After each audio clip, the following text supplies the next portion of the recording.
Bueno, vamos a grabar un ejercicio de campo eléctrico, que nos dicen que tenemos una esfera de 200 gramos de masa cargada con una carga de 40 microcoulombios de módulo, no nos dicen el signo, y cuelga de un hilo de masa despreciable. Se conecta en la región un campo eléctrico, que nos lo dibujan también por aquí, y la esfera se mueve hasta la izquierda hasta topar con la pared. Al topar con la pared, pues ejerce una fuerza normal que también la dibujan. El ángulo que forma, en este ángulo θ, es de 30 grados. Nos piden realizar un esquema razonado con las fuerzas presentes. La normal ya no la están dibujando, pero falta alguna más. Y definir el signo de la carga, deducir cuál es el sentido de la carga. Bueno, pues vamos a ver qué fuerzas están actuando sobre esta esfera.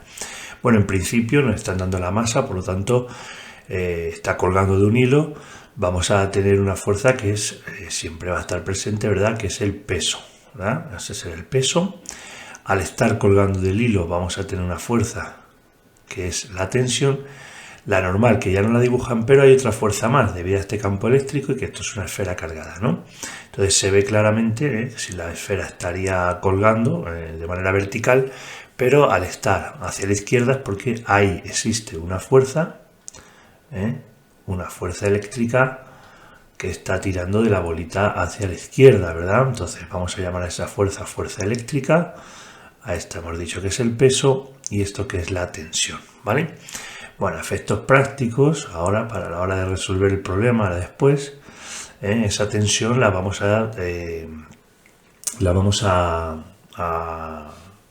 descomponer en, pues en sus componentes en el eje cartesiano, ¿vale? Tendríamos una componente aquí que sería de igual dirección y sentido que la normal, a la que vamos a llamar Tx, y otra componente aquí en el eje vertical, a la que vamos a llamar Ti. Bueno, eso en cuanto a las fuerzas y ya descompuestas, que es una de las cosas que nos piden.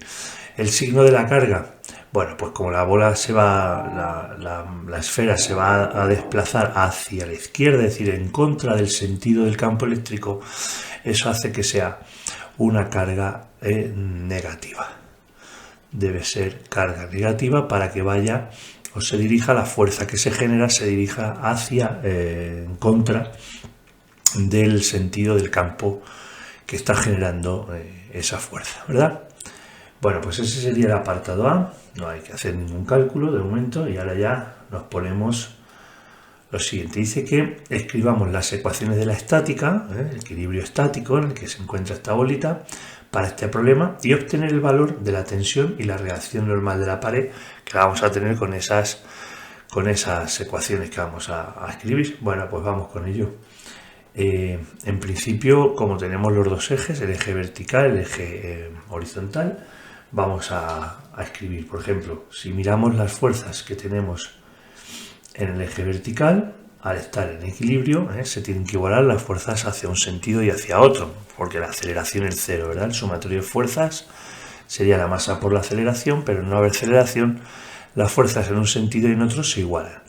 Entonces, vemos que, por ejemplo, aquí en el eje vertical tenemos que el peso, ¿vale?, es igual a la tensión en su componente Y. Bueno, pues vamos a trabajar con esta ecuación. O bueno, vamos a escribir la que quedaría también, en el eje horizontal. ¿Cómo sería la ecuación que quedaría? Bueno, pues ahora en este caso tenemos lo mismo, está en equilibrio estático, por lo tanto no hay aceleración, las fuerzas hacia un sentido y otro se deben igualar. Y ahora aquí tenemos que, por un lado tenemos la fuerza eléctrica que se ha generado por ese campo, que va hacia un lado. Todo esto son módulos, está claro. Y para el otro lado tenemos la normal y T sub X, entonces la fuerza eléctrica se iguala a la suma de la normal más la componente X de la tensión. Vale, ahora ya sí, ya hemos escrito las ecuaciones, vamos a obtener los valores. En principio vamos a ir trabajando el peso sabemos que es la masa por la gravedad, la intensidad del campo gravitatorio, y T sub I, vamos a fijarnos aquí, ¿no? Ahora hay que ver un poquito. Aquí, bueno, pues si este ángulo es θ, que es de 30 grados, nosotros por geometría, si os dais cuenta, este ángulo de aquí,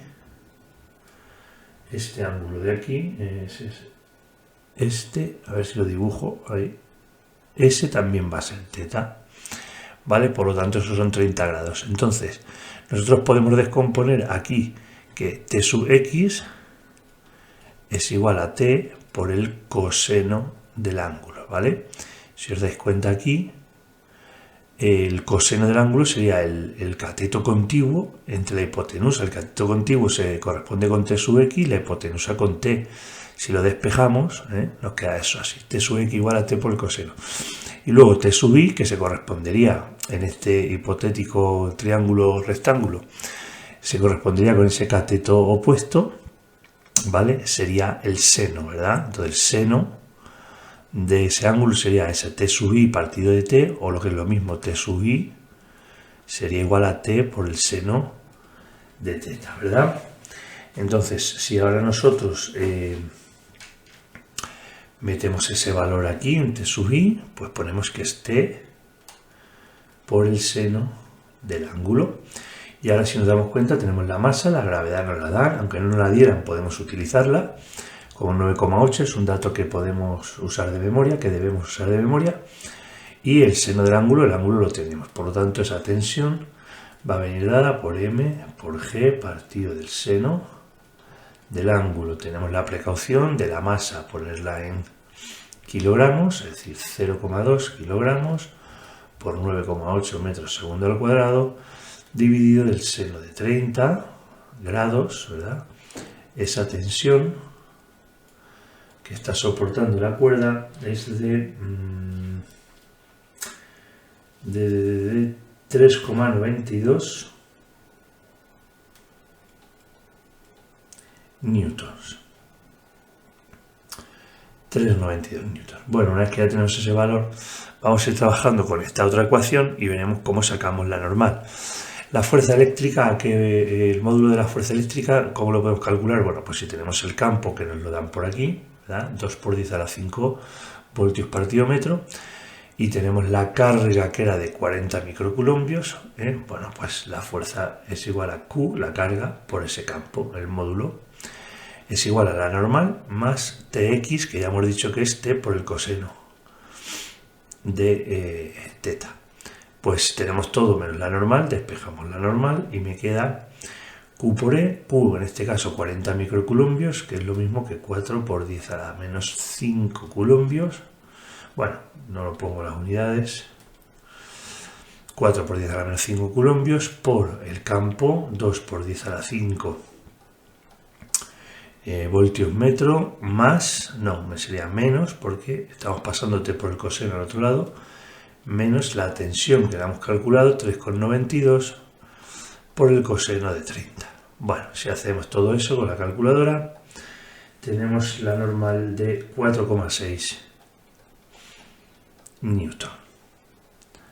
Bueno, pues ahí tendríamos ese apartado B. Y ahora nos dan un último apartado, nos piden un último apartado que dice: ¿para qué valor del campo eléctrico? Ahora ya el campo eléctrico no es este, que nos están dando aquí, ya es diferente, tenemos que calcularlo. La esfera deja de tocar la pared. Bueno, ¿qué dato nos están dando al decir que la esfera deja de tocar la pared? Pues nos están diciendo que justamente empieza a haber menos fuerza contra la pared, menos fuerza de apoyo, por decirlo así, o lo que es lo mismo, la normal se va reduciendo. ¿Hasta cuándo? Hasta que se hace justo cero. Es decir, tenemos que calcular ahora el campo necesario, ese campo que se va reduciendo hasta que justamente la normal se hace cero, justo en ese instante. Es decir, la bola no se mueve, sigue estando en ese equilibrio, pero justo en el instante que ya no existe la normal, Entonces, ¿qué ocurre? Bueno, pues si todo está igual, el peso sigue siendo el mismo, por lo tanto T sub i debe ser lo mismo, por lo tanto la tensión se sigue manteniendo.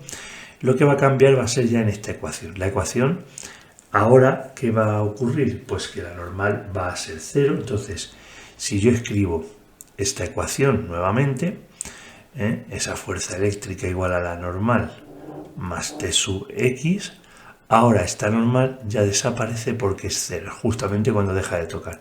Entonces me quedaría que Q, la carga, que eso no cambia, por el nuevo campo, E' le voy a llamar, va a ser igual a T sub X, que será la tensión, por T sub X, el coseno del ángulo. ¿De acuerdo? De esta manera el nuevo campo, E' es igual a T por el coseno del ángulo partido de Q, o lo que es lo mismo, 3,92 por el coseno de 30 dividido de la carga, que era 4 por 10 a la menos 5 coulombios, y si hacemos todo eso nos queda que el nuevo campo, o el valor del campo justo en el momento que deja de tocar la bolita, que ya no hace contacto, justo en ese instante, es de 84.870,49 voltios metro, ¿vale? Bueno, pues ese sería, hemos pasado de un campo de 200.000, ¿verdad? Que era 2 por 10 a la 5, a, bueno, pues 85.000 aproximadamente. Es decir, se ha reducido el campo, se reduce esa fuerza, por lo tanto, ahora ya al igualarse con T sub X, tenemos que la bolita justamente en ese momento ya dejará de tocar. Si siguiéramos reduciendo ya, pues iría cayendo, ¿vale? Bueno, pues ese sería el ejercicio 65. Vamos a hacer otro más, que es una cuestión, que es este que hemos nombrado como 66, y de Gauss, ¿verdad? Nos dice que, dadas las cargas de la figura, valores Q1, Q2 y Q3, todas ellas de 2 microcoulombios, es decir, 2 por 10 a la menos 6 coulombios, y dos superficies que hemos dibujado, la superficie A en azul, la superficie B en marrón, ¿verdad? Nos dice que calculemos razonablemente el flujo del campo eléctrico creado por las tres cargas a través de la superficie A. Bueno, pues el flujo, nosotros sabemos que el flujo que se genera va a ser igual a la carga encerrada, ¿vale? Teorema de Gauss, dividido entre epsilon, ¿vale? Epsilon sub 0, que nos lo dan aquí, esa permitividad eléctrica en el vacío. Entonces, en el primer caso nos dicen las tres cargas, pero a través de la superficie A. Bueno, tenemos tres cargas, eso es cierto, pero la superficie A solamente encierra estas dos, la 1 y la 2. ¿Qué pasa? ¿Que las líneas de campo de la carga 3 no pasan por esta superficie? Sí, pero igual que entran, salen después. Por lo tanto, netamente es como si no cuentan. Entonces, el flujo en ese caso son solo las que están encerradas, porque esas sí que salen, pero no vuelven a entrar si la atraviesan esa superficie. Pues entonces solamente vamos a tener en cuenta Q1 y Q2, o lo que es lo mismo, 2 por 10 a la menos 6, que es Q1, más 2 por 10 a la menos 6. Bueno, es un poco estúpido escribirlo dos veces, podríamos haber puesto 2 por, pero bueno, para que se vea claramente, ¿vale? Que esto es Q1, esto es Q2, y que Q3 no influye en este caso. Dividimos entre 8,85 por 10 a la menos 12. Bueno, y eso al final nos da un flujo de 451.977,4, ¿vale? Voltios por metro o newton por metro cuadrado partido coulombio. El apartado B nos dice que calculemos el flujo, pero en este caso creado por la carga Q1 a través de la superficie A. Bueno, pues es exactamente lo mismo que antes, carga encerrada, pero ahora solamente nos dicen Q1. Bueno, pues Q1 sí que está encerrada dentro de la superficie, por lo tanto será 2 por 10 a la menos 6, y ahora dividido entre epsilon sub 0, 8,85 por 10 a la menos 12, ¿vale? Ahora mismo aquí solo tenemos Q1, y esto pues nos sale por la mitad, ¿verdad? De la otra. Bueno, esta vez lo escribo en notación científica, lo mismo. 2,26 por 10 a la 5 sería más o menos la mitad, ¿verdad? Voltios metro. Y ahora un apartado C que nos dicen que calculemos el flujo del campo eléctrico creado por la carga Q1, pero era a través de la superficie B. Bueno, pues si nos damos cuenta, la carga Q1 no está encerrada en la superficie B, por lo tanto, ya directamente por definición el flujo va a ser de 0. Es 0 porque no está encerrada. Si la carga encerrada es 0, pues en este caso el flujo es 0. Bueno, pues eso sería la cuestión que nos proponen, ¿vale? Venga, un saludo, hasta luego.